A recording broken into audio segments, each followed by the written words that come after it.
ചട്ടിത്തലയന്മാർ. ഒരു ദിവസം രംഗു തേങ്ങയിടാൻ തെങ്ങിൽ കയറി. അപ്പോൾ ഒരു കാക്കക്കൂടെടുത്ത് താഴെയിട്ടു. അന്നു മുതൽ കാക്കകൾ എവിടെ വെച്ച് കണ്ടാലും രംഗുവിനെ കൊത്തും. ഒരിക്കൽ രംഗു ചന്തയിൽ നിന്ന് ഒരു മൺചട്ടിയും വാങ്ങി വരികയായിരുന്നു. ഉടനെ ഒരു കാക്ക ടൊക് എന്ന് തലയിൽ ഒരു കൊത്ത്. ഹോ നാശം എന്ന് പറഞ്ഞുകൊണ്ട് രംഗു ചട്ടി തലയിൽ വെച്ചു.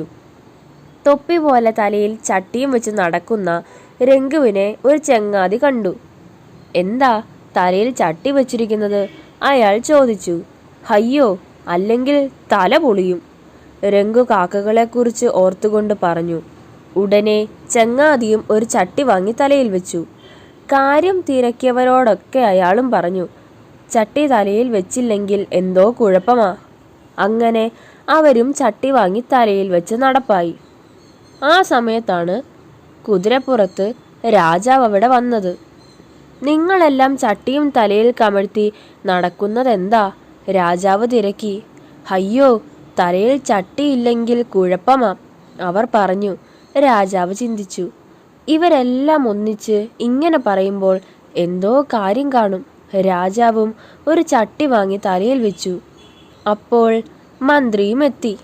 പ്രഭു, നിങ്ങളെല്ലാം ചട്ടി തലയിൽ വെച്ച് നിൽക്കുന്നതെന്താ?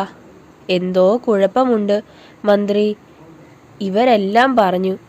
എന്ത് കുഴപ്പം? മന്ത്രി ചോദിച്ചു. അപ്പോഴാണ് കാര്യം എന്താണെന്ന് തിരക്കിയില്ലല്ലോ എന്ന് രാജാവ് ഓർത്തത്. കാര്യം തിരക്കി ഒടുവിൽ രംഗുവിൻ്റെ ഊഴമായി. അയാൾ പറഞ്ഞു, എന്നെ കാക്ക കൊത്തും, അതാ ഞാൻ ചട്ടി വച്ചത്.